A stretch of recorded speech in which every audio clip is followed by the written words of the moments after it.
Okay, first case study of 2019. What are we gonna do it on? Let me see. Oh, I know. Let's start off with a hot take. Put in the oven or throw in the pot. No matter what you're making, it's gonna be hot. Hot takes. Here's a hot take. Spoon is the best band of all time. Oh my god, they're so good. They've been around for over 2 decades and have never made a bad record. What other band can say that? The Beatles? No. The Rolling Stones? No. The Naked Brothers Band? Maybe. Kill the Moonlight, Gimme Fiction. They Want My Soul, Hot Thoughts. Each one bursting at the seams with creativity, stellar hooks, great interplay between each of the 5 members, and phenomenal production. Not a dud in sight. Well, except one.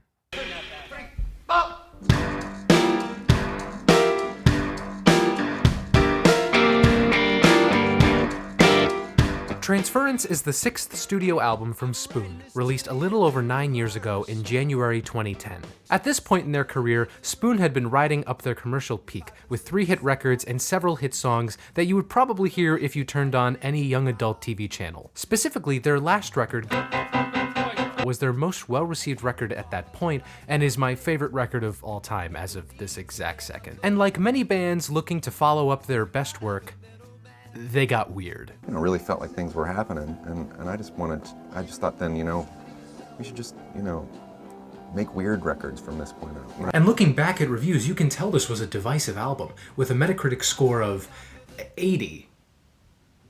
Okay, maybe it's not really a dud, but I mean, it's definitely the black sheep of their discography. And yet, it holds an interesting place in their history. First, it's the only one of their records I can do a video on that isn't just 10 minutes of me fawning over it, drooling all over my mic in adoration. Second, when the bandmates talk about it, they speak very highly of it. In a ranking done with Noisy, Rob Pope named it their best record, saying, "It has a lot of home recordings, a lot of first takes, a lot of happy accidents. Things that don't happen on big records that are very produced. We wanted to leave it very raw, almost kind of ugly." A sentiment echoed by Britt Daniel in a retrospective by Consequence of Sound. So that rawness, that openness to making and leaving in mistakes was a core part of this album. But why? What does it add to the meaning of these songs? Well, let's find out, you bum. Always on the outside, always looking in. Okay, this is totally my opinion, and I don't mean this as a dig at the band, but Spoon lyrics don't often directly mean anything. Like, they're good at conjuring imagery or specific feelings, but stanzas about heavy metal bands we called Requiem, paper tigers telling you where they stand, or spending the night in the map room and humanizing the vacuum. Who the heck has a map room? Transference is the complete opposite, and it's without a doubt the most emotionally open thing Spoon has ever made. Lyrics that are often more cutting than the typical Spoon stanza, likely towards an ex-lover. For example,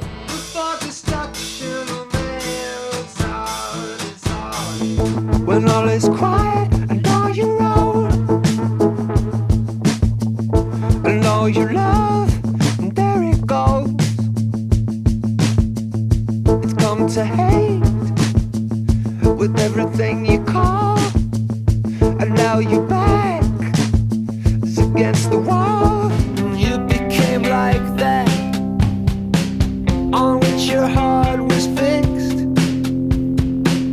Before I knew what was which, I'm with the lights. Just as you're leaving, you turn around and take a cold shot, and I got nothing to lose but darkness and shadows. Got nothing to lose but bitterness and patterns. So now the light bulb's gone on. I've seen it in your eyes, I've seen you blankly stare, and I wanna show you how I love you, but there's nothing there.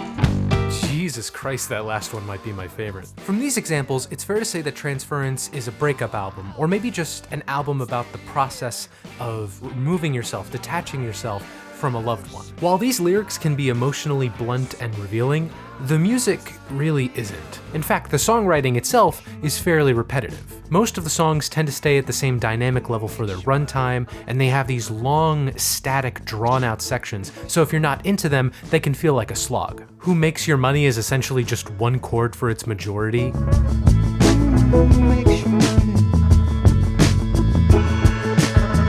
Out Go the Lights is, to me, a beautiful song, but it's definitely aimless with pretty much just one defined section that repeats.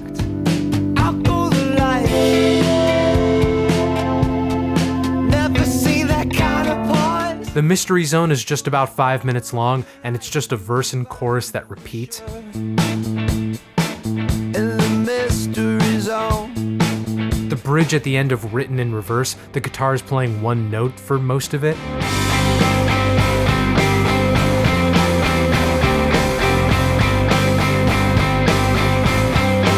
Same for the end of I Saw the Light.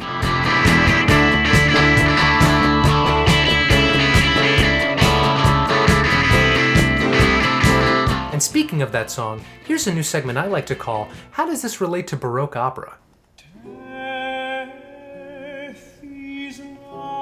Dido and Aeneas is a Baroque opera written by Henry Purcell in the 1600s. It's your typical boy meets girl, girl falls in love with boy, boy leaves, girl dies story, real fun for the whole family. Perhaps the most well-known aria from it is Dido's Lament, in which the titular Dido is comforted by her maids as she dies from heartbreak. Aside from being just a beautiful piece of music, it features what's called the lament bass, a chromatically descending bass line starting from the tonic.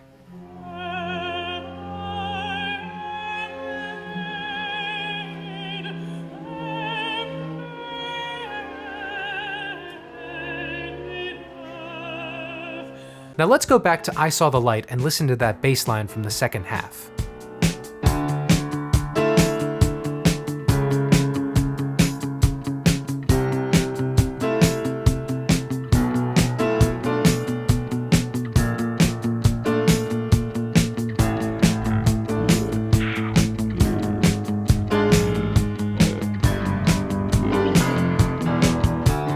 It's not an exact lament bass, since it goes pretty much all the way from tonic to tonic, and the bass line in Dido's Lament goes from tonic to dominant, but its essence is still there. At first listen, the songwriting on Transference can be antagonistic, so I totally get why people would be put off by it. But based on those clips from the band earlier, there's definitely an intent by them to do something. So again, why am I interested in this album?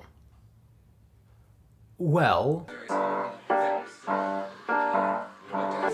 Spoon is well known for their studio trickery, but Transference is the musical equivalent of a magician disappearing inside their own hat. The production on this record is like one of those jokes that's intentionally meant to go on for as long as possible, only to end with a punchline like better Nate than Lever. Let's start from the top. On Before Destruction, Britt, one of the most recognizable vocalists in indie rock, is introduced like this. Before destruction, The farthest thing in the mix is Love Forever. The snare sounds like a wet fart. And then Britt starts to build and build in the final verse until... Oh, okay, he's gone. The Mystery Zone. After zoning out for nearly 5 minutes, the whole track starts to build. We're about to go some... Uh-oh, hello? Written in Reverse, the last chorus has two Brits out of sync with each other. someone better call a hearse. The big one that exemplifies the approach to production is Trouble Comes Running. So let's break down this mix.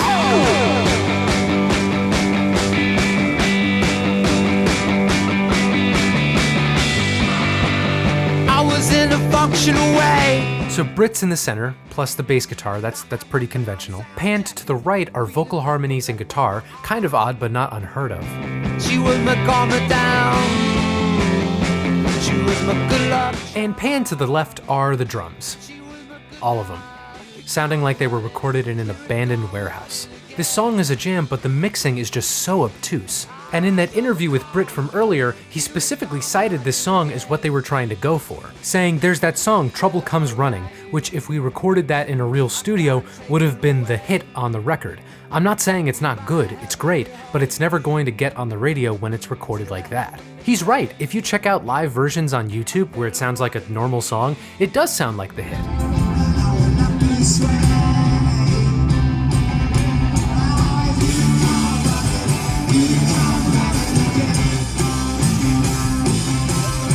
yet they went with the demo version.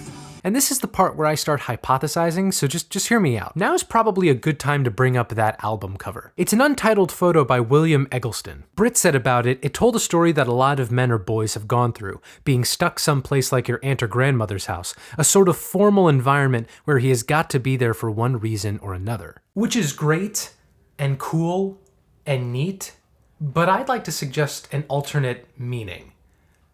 I think that guy's in therapy. I think the guy in this photo is in a situation where he has to be there for one reason or another, maybe for his own mental health or for the sake of his relationships with others, where he should be opening up to someone, but isn't, or perhaps more accurately, can't. And these blunt emotional lyrics, strange song fragments, and production decisions are the musical equivalents of either a defense mechanism or someone genuinely trying to express themselves but lacking the mental or emotional maturity to do so. And he instead uses the opportunity to project what he feels onto whoever he's talking to, whether it be his therapist like in the photo, or maybe in a more figurative sense, the audience listening to the album.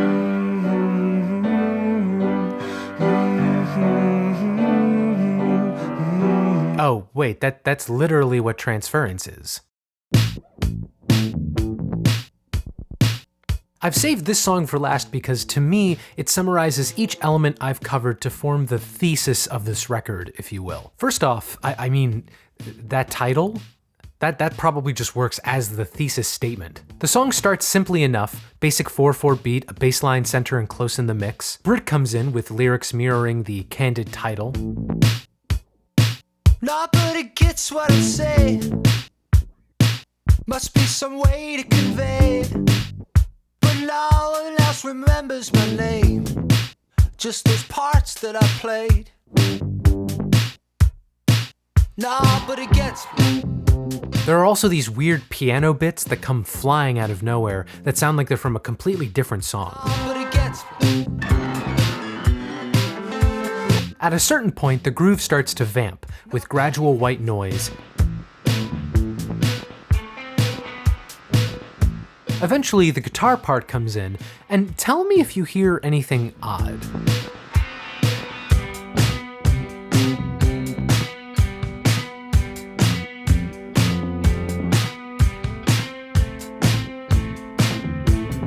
The guitar and bass parts don't sound in line with each other. It sounds like one of them is shifted a whole beat off. The question is, which one? Is the guitar coming in early? Was the bass part always a beat off from the one? I think this is the musical expression of the title. These two parts, maybe representing Britt and his partner, are unable to properly communicate.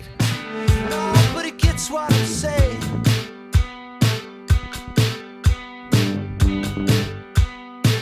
Those that know, those that knew.